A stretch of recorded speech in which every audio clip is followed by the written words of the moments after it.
Do you all know the story of Samson and Delilah? Pretty interesting. Like, I heard it spoken about several times, and throughout growing up and stuff like that. And recently, like maybe a couple of weeks or months ago, my pastor spoke about it. So it was kind of fresh in my brain. So when I was having a conversation with someone yesterday, the story of it came to my mind. So I went and read it, and I pretty much read like Judges 13 all the way up to chapter 16. And pretty interesting that Delilah, when they met, that's one of the first things she asked him is, what's the source of your strength? That to me was a red flag. And it's like, he wasn't wondering like, why is she asking me this? Or, why does she want to know? Then beyond that, she kept nagging him. She kept asking him, like constantly asking him, what's the secret to your strength? And then he told her, the first thing, if I'm tied with fresh bowstrings that have never been dried. So she did that to him. Like, she literally tied him up with these fresh bowstrings, had the men hiding in the room, and then woke him up. Samson, these men are upon you. And he wakes up and, sets himself free, because that wasn't the power. That wasn't a secret to his power. So he still had his strength. So after that, then she makes it out as if it's his fault. Oh, you made me look like a fool, and you lied to me. And like, nothing in his head was going, I lied to you. You tied me up, had men hiding in the room. Like, none of that stuff registered to him. Then she kept asking him. So he told her something else. Oh, if you tie me with new ropes, then I'll be able to be subdued. So she goes and she does that. She ties him up with these ropes, has these men hiding out, and then she calls to him, Samson, these men are upon you. And then he wakes up again, and then he bursts and sets himself free again, because again, it wasn't the real source of his strength. And again, oh, you lied to me, and she's making it out as if it's his fault. And once again, nothing in his mind is going, why is she tying me up? Like, she's trying to kill me. Like, in my mind, I'm like, nothing is saying to him, like, this lady is trying to kill me, or she's trying to have me killed. Like, nothing. So the third time, he tells her, she keeps, pressing him, asking him, what's the secret? What's the secret? So this time he tells her, if you braid the seven braids on my hair, if you put it into the fabric loom or something. This is me paraphrasing. Go and read it for yourself. But so pretty much, if you do that and you tighten it with a pin, this will make me weak. So she goes and she does that. She weaves his hair into this loom and she secures it with a pin. These men come in and she calls out to him. Same process again, Samson. And he gets up and he gets the pin out and he sets himself free again, because once again, it's not the real source of his strength. But once again, in my mind, I'm like, well, nothing in his mind is saying, she keeps asking me what the secret is to my strength. And everything I tell her that is the secret, she's doing it to me. So it's like, there's no alarm going off in his head saying, hey, she's trying to kill me.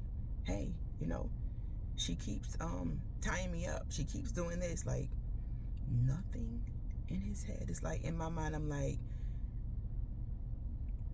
he couldn't have been in contact with God, or he couldn't have been in any type of relationship with God, because it's almost like he was completely blind. Like, even though something was right there in front of him, he couldn't see it, or he was so blinded by, maybe it's his emotions or Delilah's beauty, or I don't know what it was, but it's like it was right in front of him, yet he stayed. So I said all that to say that, what is it in your life, or is there something in your life that there are you've seen several red flags. Red flags are going off. Alarms are going off in your head. People have told you, hey, you know, that's not the way to go. Or, hey, you know, it's time for you to leave that alone. Or, hey, it's time for you to leave this place. Or it's time for you to leave that person alone. Or whatever it is. Whatever it is, in this sense, in this story, it's Delilah. That's, you know, she's trying to bring harm to him. Like, she made a deal with these people. She made a deal with these people, like a bribe. They bribed her, and, you know, to pretty much like handing Samson over to them, because they wanted to subdue him. And even the word subdue, like, what is that thing that is trying to subdue you? Now, when you think about the word subdue, it means to control. Like, it keeps you in a control. It controls you. It keeps you in a place. It quiets you. It silences you, and it doesn't allow you to move. Doesn't allow you to go. Doesn't allow you to be like what God has for you to be. Like in the story, it was actually, they wanted to physically subdue him. Like, they wanted to capture him. They wanted to, they wanted to kill him ultimately. It was a physical subdue. But in your life, it may not be, somebody trying to physically subdue you. But maybe they're trying to subdue, they could be a person, a thing. Maybe it's trying to subdue you, to stop your purpose, to stop you from growing, to stop you from going, to stop you from becoming that person that that God has created you to be, or to help those people that that He's told you to help. And I'm talking to you, but I'm talking to me too. What is it? Is it fear of, that they're going to be angry with me if I cut them off, or this person's going to think that about me if I leave, or if I stop doing this, or if I stop hanging out with them, if I stop going here, if I stop going there, whatever it is. What is it that's stopping you? Is it fear? Is it you having like thoughts of anxiety, like what if I do this and it doesn't work? Or what if I say I'm gonna do it and I don't end up doing it? Like, are people gonna look at me as a failure? Or whatever it is, whatever it is, whatever that thing is in your life that is trying to subdue you, trying to get a grasp of you, or trying to get a hold of you and stop you from going, stop you from moving, stop you from becoming. I just want to encourage you today to don't just see the warning signs and ignore them. Don't just see that something is trying to maybe kill you, whatever. It could be something that could eventually kill you. Or maybe it's trying to kill your purpose, or kill the plan that God has for your life. Don't ignore the signs.